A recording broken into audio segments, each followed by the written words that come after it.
नमस्कार दोस्तों, GK पप्सा YouTube channel में आपका हार्दिक स्वागत है। दोस्तों, RAS mains answer writing practice series में आज हम अकाउंट और ऑडिट के क्वेश्चन लेके आए हैं, यानी कि पेपर फर्स्ट में जो हमारे अंकेक्षण वाला टॉपिक है तो उसमें और लेखांकन और अंकेक्षण वाले इस पेपर के क्वेश्चंस देखते हैं। और पहला जो हमारा क्वेश्चन है वो 15 शब्दों के लिए कि रोकड़ प्रवाह वितरण, मतलब इतना ही लिखा हुआ है। अब आप क्वेश्चन में ये भी हो सकता है कि रोकड़ प्रवाह वितरण से आप क्या समझते हैं, रोकड़ प्रवाह वितरण किसे कहते हैं, रोकड़ प्रवाह वितरण की आवश्यकता या ये क्यों महत्वपूर्ण है। तो मतलब इसकी कोई भी क्वेश्चन बन सकती है। हमने केवल इसकी जो हेडिंग है, मतलब क्वेश्चन की उसी के अकॉर्डिंग टॉपिक की जो हेडिंग है उसी को लिख के क्वेश्चन बनाया है। तो अब हम देखते हैं इसमें हमने क्या लिखा है और क्या लिखना चाहिए।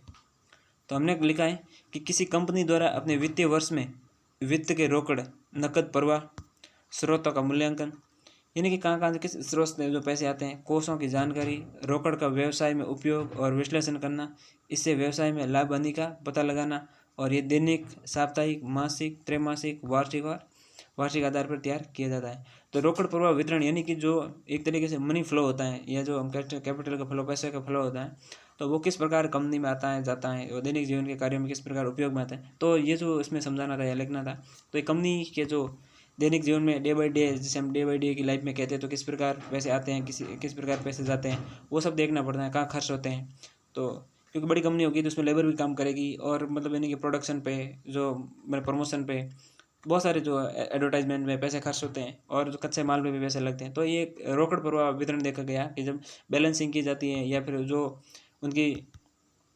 पैसे का रिकॉर्ड रखा जाता है, एक तरीके से बही खाता जो पुराने समय में होता था, अब वो थोड़ा बैलेंस शीट में आ गया, या इसमें क्रेडिट डेबिट जो होते हैं वो सब देखने के लिए जो एक रोकड़ प्रवाह वितरण होता है, उनका विवरण होता है, तो वो देखा जाता है कि पैसा कहाँ आता है, कहाँ जाता है, किस स्रोत से आता है। तो ये पूरी जो जानकारी आती है वो रोकड़ प्रवाह वितरण में आती है, और हमारे इस टॉपिक में या सिलेबस में है, तो इसलिए हमें इसको पढ़ना पड़ेगा।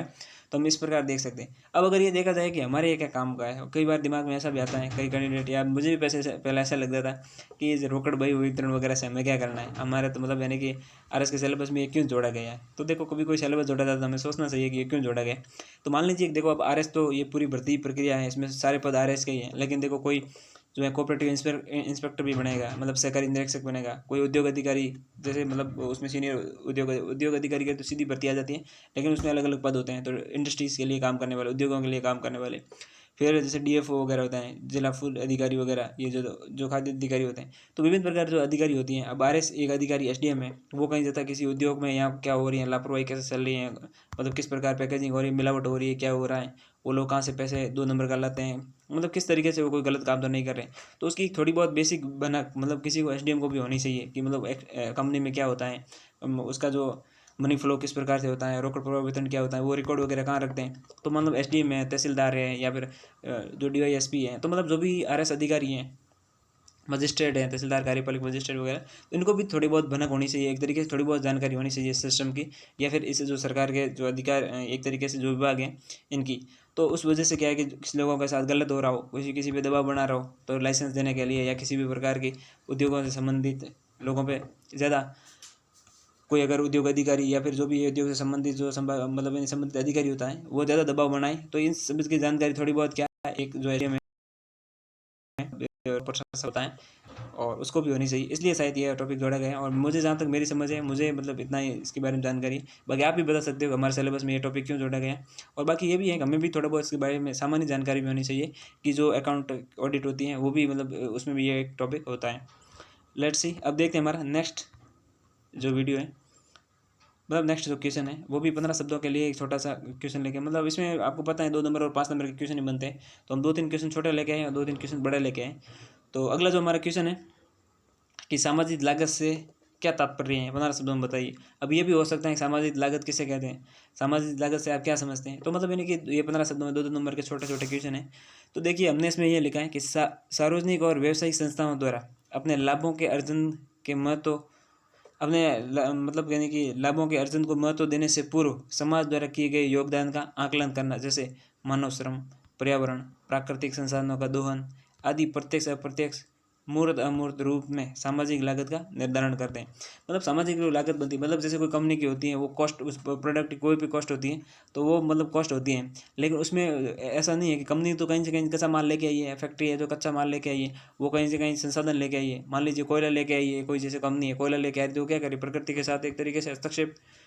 कर रही है, वहाँ से दोहन कर रही है कोयले का। तो वो वहाँ से जो वहाँ जो लोग रहते हैं, वहाँ मतलब कोयला निकालने में वो विभिन्न प्रकार के रासायनिक या गैसों का प्रयोग करते हैं, प्रदूषण करते हैं। तो वहाँ के आसपास के लोगों को क्या होता है,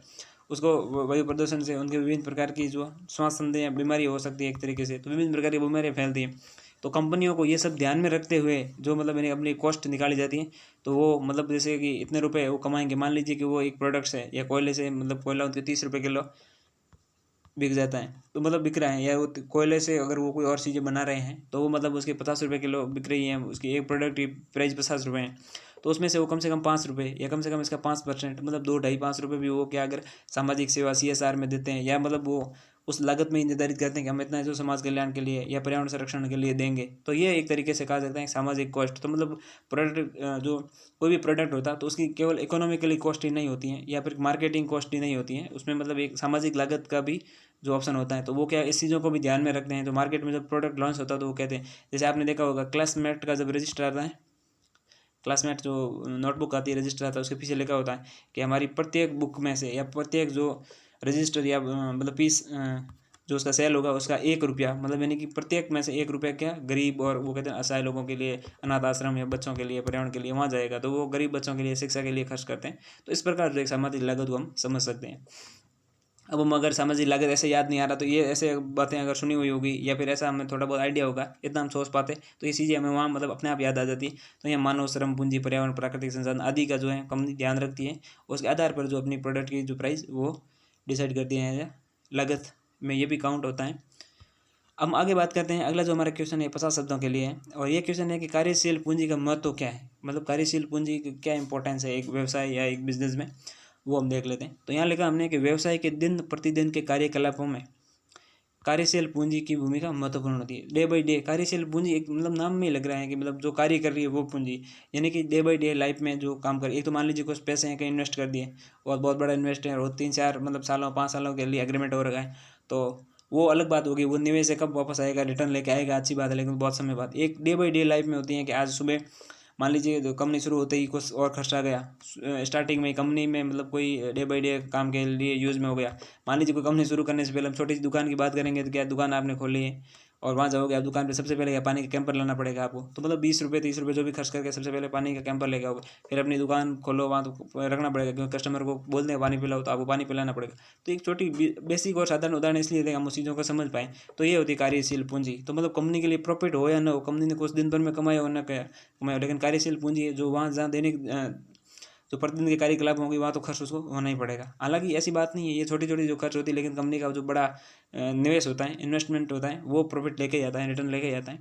तो इस प्रकार इसको हम समझ सकते हैं। तो यहाँ है कि व्यवसाय के दिन प्रतिदिन के कार्यकलापों में कार्यशील पूंजी की भूमिका महत्वपूर्ण होती है, क्योंकि संस्था की स्थायी संपत्तियों के निर्माण से या व्यवस्था करने से व्यवसायिक प्रगति नहीं होती है। मतलब कंपनी अगर स्थायी जैसे निवेश करके छोड़ दिया है, मतलब वो 5 साल में रिटर्न आएगा, तो क्या मजदूर लोग काम कर रहे हैं, या उनको तो मंथली पेमेंट देना पड़ेगा आपको, उनको दोपहर को भोजन खिलाने के लिए भी पैसे, चाय पिलाने के लिए भी पैसे देने पड़ेंगे। तो ये जो मतलब यानी कि एक तरीके से डे बाई डे की लाइफ में जो पैसे का यूज़ होता है, या पूंजी कम होती है, उसके लिए उसको कार्य दिन प्रतिदिन के कार्यों में जो पूंजी की आवश्यक होती है, वो कार्यशील पूंजी का एक महत्वपूर्ण इंपॉर्टेंस हो जाती है यहाँ पे।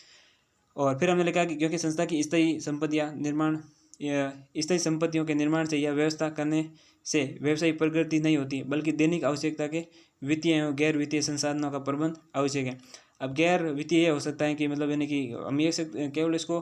कार्यशील पूंजी में धन या वो पैसे नहीं ले सकते, बल्कि वो व्यक्ति भी लेंगे। आज मान लीजिए सुबह झाड़ू निकालने वाले का काम है, मतलब बड़ी बड़ा फैक्ट्री है, कोई उद्योग है, धंधा है, और वहाँ झाड़ू निकालने वाले सुबह जल्दी आते, वो नहीं आएंगे, तो वो कार्यशील पूंजी कंपनी कैसे स्टार्ट होगी, मतलब कचरे में तो लोग काम करेंगे नहीं। तो कार्यशील पूंजी में एक तरीके से जो मानवीय श्रम वो भी आता है, और आर्थिक या वित्तीय जो पैसे होते हैं वो भी काम आते हैं, अलग अलग चीज़ें, वो मशीनरी भी काम आती है उसमें। तो ये हम कह सकते हैं। तो जैसे सामग्री खरीदना, बिजली, पानी, मजदूरी, किराया, साथ ही कच्चा माल खरीदने के लिए वित्त की व्यवस्था करना, कच्चे माल को निर्मित माल में बदलना, विभिन्न लागतें, उचित विक्रय से लाभ अर्जन व आत्मनिर्भरता हासिल करना आदि, ये सब चीज़ें तो कार्यशील पूंजी में आती है। और कार्यशील की जो पूंजी की भूमिका है या महत्व है, उसको एक तरीके से प्रदर्शित कर दिए कि ये डे बाई डे लाइफ में इतनी चीज़ें जो काम आती है कार्यशील पूंजी की इंपॉर्टेंस को प्रदर्शित करते हैं, और ये इस प्रकार इसको हम समझ सकते हैं। अब आप भी अपने सुझाव या कमेंट दे सकते हैं कि कार्यशील पूंजी का महत्व और एक कंपनी या फर्म के लिए कैसे हो सकता है, क्या होता है, वो आप बता सकते हैं। तो ज़रूर हम भी आपसे कुछ सीख सकते हैं। कि उत्तरदायित्व लेखांकन की आवश्यकता बताइए। उत्तरदायित्व लेखांकन है उसकी आवश्यकता क्यों पड़ी, या कार्यशील पूंजी की जो भूमिका या आवश्यकता पड़ी, उसी प्रकार कह सकते हैं। उत्तरदायित्व लेखांकन से सबसे पहले हमने एक दो लाइनों में समझा कि उत्तरदायित्व जो लेखांकन है वो है क्या। तो उत्तरदायित्व लेखांकन से आशय है संस्था के सदस्यों को सौंपे गए कार्यों के निष्पादन या मूल्यांकन से, यानी कि जिन लोगों को काम दिया गया था उन्होंने अपने ढंग का काम पूरा किया या नहीं किया, क्या उनके प्रति वो जवाबदेही जिम्मेदारी वो समझ रहे हैं कि नहीं है। ऐसा नहीं है काम तो उनको दे दिया और वो तो काम किया ही नहीं उन्होंने, फिर कैसे। आप अगर कस्टमर को बोल दिया कि आपको शाम को ये काम मिल जाएगा, रेडी मिलेगा एक तरह से तैयार होके, और आपने जिसको काम बोला तो नीचे जो लेबर काम कर रही है उसने तो बताया, मतलब ध्यान ही नहीं दिया, तो फिर वो कैसे उत्तरदायित्व लेखांकन। तो इसलिए वो देखा जाता है कंपनी में जो लोग काम कर रहे हैं उनको काम दिया गया वो पूरा किया या नहीं किया, उसका निष्पादन और उसका मूल्यांकन किया जाता है, उसी को क्या कहा जाता है, उत्तरदायित्व लेखांकन। ये हमने एक लाइन में इसकी थोड़ी परिभाषा दी थी। फिर हमने यहाँ लिखा अर्थात सौंपे गए उत्तरदायित्व को नियत समय पर पूर्ण किया गया है या नहीं का प्रतिवेदन में प्रगति करना, जिसे निम्न 3 उत्तरदायित्व केंद्रों में विभाजित किया गया। तो उत्तरदायित्व लेखांकन तो ये हो गया, और इसके जो 3 केंद्र हैं अलग अलग, उसको देखते हैं हम। तो पहला जो इनका केंद्र है वो है कि लागत केंद्र, यानी कि उत्पादन निर्माण में कार्यरत कार्मिक मजदूर आदि विभिन्न प्रत्यक्ष अप्रत्यक्ष लागतों का आंकलन, मूल्यांकन और निष्पादन, यानी कि जो लोग वहाँ काम कर रहे हैं क्या उन्होंने जो उत्पादन से संबंधित लागत में, मतलब यानी कि उत्पाद कोई बनेगा तभी उसकी लागत डिसाइड होगी, तो वो जो अपनी जिम्मेदारियाँ हैं कार्मिक है जो भी प्रत्यक्ष अप्रत्यक्ष रूप से जो काम कर रहे हैं नहीं कर रहे, तो उनका जो मूल्यांकन किया जाता है, या तो वो क्या हो गया एक तरीके से लागत केंद्र में आ गए। फिर होता है लाभ केंद्र। तो लाभ केंद्र में उत्पादन से लाभ अर्जन करने तथा बाजार मूल्यों और नीतियों के प्रति उत्तरदायित्व होना, यानी कि उत्पादक बन गया, यानी कि प्रोडक्ट है वो बन के मार्केट में लॉन्च होने वाला है, तो उस पर क्या क्या खर्चा आएगा, क्या क्या लगाना है, उसकी जो प्रमोशन पे या ब्रांडिंग पे, या उसमें जो पैकेजिंग है वो किस प्रकार हुई है नहीं हुई है, फिर एडवर्टाइजमेंट, तो ये सबको लाभ लाभ के अंदर देखना है कि यानी कि हमें लाभ कमाने के लिए ये इन चीज़ों का भी ध्यान रखना पड़ेगा। बाजार मूल्य भी एक अच्छा ढंग का मूल्य होगा, तब ऐसा नहीं है आप मतलब इन्हें बहुत महंगी वस्तु कर दोगे, खरीदेगा कौन, मतलब अप्रोप्रिएट उसकी वो कीमत होनी चाहिए, वो किफ़ायती होनी चाहिए। और मार्केट में उसको कहाँ लेने के लॉन्च करना है कि वहाँ हर किसी को मिल जाए आसानी से, प्रोडक्ट किफ़ायती मिले और मतलब यानी सबके लिए एसेसेबल भी हो, नज़दीक हो। तो इस प्रकार से लाभ केंद्र की ये इंपॉर्टेंस होती है। फिर आता है तीसरा निवेश केंद्र।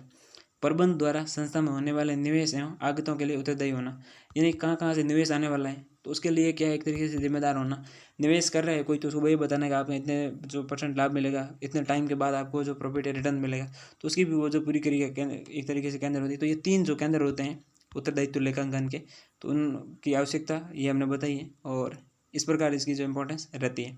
अब आप बता सकते हैं इसमें और क्या ऐड किया जाए, आपके क्या सुझाव हैं, तो वो ज़रूर दीजिए जिससे हम भी आपसे कुछ सीख सकें। और ये थोड़ा कहते हैं ना टेक्निकल ज़्यादा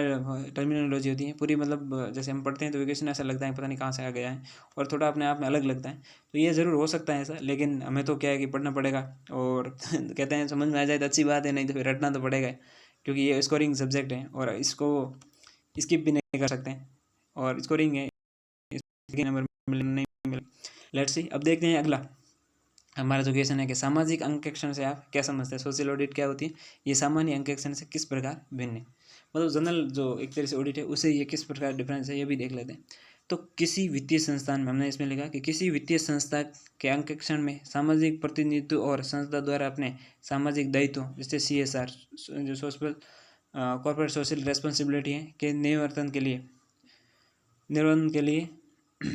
जांच परख में समाज को शामिल करना ही सामाजिक अंकेक्षण है, यानी कि सोशल ऑडिट समाज को भी शामिल करना है उसमें। जैसे कंपनी मतलब यानी कि कोई भी समाज का सामान खरीद रही है, तो ये बना रही है प्रोडक्ट, कंपनी लाभ कमा रही है, तो उसका समाज पे वो कुछ खर्च कर रही है नहीं कर रही है। ये कंपनी जो भी प्रोडक्ट मार्केट से कच्चा माल भी ले रही है बाजार से या समाज से या कहीं से भी, तो क्या वो समाज के प्रति कुछ भी जिम्मेदारी है या समाज के लिए उसने कुछ किया है या नहीं किया, इसकी जो जानकारी होती है वो मतलब एक तरीके से सामाजिक अंकेक्षण। तो हमने लिख दिया सामाजिक या सोशल ऑडिट की परिभाषा दे दी यहाँ पे। अब हमने ये लिखा कि मतलब यानी कि ये सामान्य अंकेक्षण से भिन्न किस प्रकार है, ये अलग कैसे है, तो इसको हमने इस प्रकार समझाया आगे।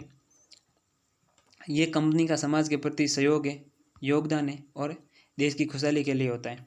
तो मतलब यानी कि कंपनी का एक तरीके समाज के प्रति सहयोग है। देखो कई बार होती है कंपनियां जो होती हैं, जैसे बड़ी कंपनियां हम देखते हैं बिल गेट्स वगैरह दान देते ही रहते हैं, और कहा जाता है कि अभी मतलब इन्होंने इतना दान दे दिया है, विश्व के सबसे बड़े दानी है, मतलब बहुत बार देखते हैं कि अपनी जो हिस्सेदारी है वो दान कर देते हैं, एक तरीके से चैरिटी कर देते हैं कभी कुछ, तो बहुत सस्ता में। तो वो क्या करते हैं, इतना पैसा कमाते हो तो सोचते हैं कुछ सहयोग किया जाए, कुछ जो मतलब समाज का लोगों का योगदान किया, वो सही गरीबों के लिए देते हैं, अनाथ बच्चों के लिए। अफ्रीका वगैरह में जैसे गरीब देश हैं तो उसकी शिक्षा के लिए, अशिक्षा मतलब अनाथ आश्रमों के लिए देते हैं। तो मतलब ये जो बिल एंड जो मेलिंडा गेट्स फाउंडेशन है उसमें जो मतलब जो लोग ये देते हैं, तो इस प्रकार से जो एक तरीके से कंपनी अपनी रेस्पॉन्सिबिलिटी निभाती है, जैसे मतलब कॉर्पोरेट जिसको कहते हैं सामाजिक उत्तरदायित्व, या कह सकते हैं कि कॉर्पोरेट सोशल रेस्पॉन्सिबिलिटी है, वो एक तरीके से निभाती है। तो ये हमने इसमें बताया कि ये तो हो गया एक तरीके से मतलब सामाजिक अंकेक्षण में। जबकि दूसरा है जो जनरल अंकेक्षण होता है, उसमें कंपनी ऐसा कुछ नहीं करती है, वो सिर्फ अपने प्रॉफिट पे ध्यान रखती है। तो जैसे कंपनी द्वारा समाज, पर्यावरण, प्राणियों आदि के लिए CSR, तो मतलब एक उसमें के रूप में स्वच्छ भारत मिशन, नमामि गंगे, शिक्षा का अधिकार अधिनियम और स्वास्थ्य पहले आदि जो मतलब यानी कंपनी खर्च करती है, वो एक तरीके से जो सामाजिक कैसे सोशल ऑडिट में आ जाता है।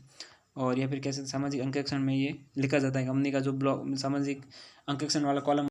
होता है, जो सामाजिक अंकन होता है, तो मैं इसी जगह जिक्र किया जाता है। तो इसमें देखो कंपनी को टैक्स भी मिलता है। अब बोलते हैं कंपनी ऐसा क्यों करती है, वो तो अपने प्रॉफिट में ही ध्यान दे। तो देखिए कंपनी ऐसा इसलिए करती है क्योंकि जब कंपनी ऐसे CSR पे पैसे खर्च करेगी, या तो आपको पता है कि जैसे हमारा जो कंपनी एक्ट है वो पहले 1956 का था, वो अब बदल के जो हो गया है अभी ये जो है 2013 का जो कंपनी एक्ट है नया, उसके अनुसार जो कंपनी मतलब अपना प्रॉफिट उसमें अलग अलग जो कंपनी के स्तर दे रखे हैं, तो उसमें जो कंपनी अपना प्रॉफिट कमाती है उसका 2% ऐसा माना जाता है कि वो 2% है जो CSR पे उसको खर्च करना होता है। तो कंपनी क्या इस पर खर्च करती है, तो कंपनी को टैक्स नहीं देना पड़ता है, या टैक्स पे चले जाते हैं कंपनी के पैसे। तो कंपनी सोचती है क्यों नहीं इतना भलाई कर दिया जाए, इसलिए जो ज़्यादा से ज़्यादा लोग क्या दान देते हैं या पैसे चैरिटी कर लेते हैं। इस वजह से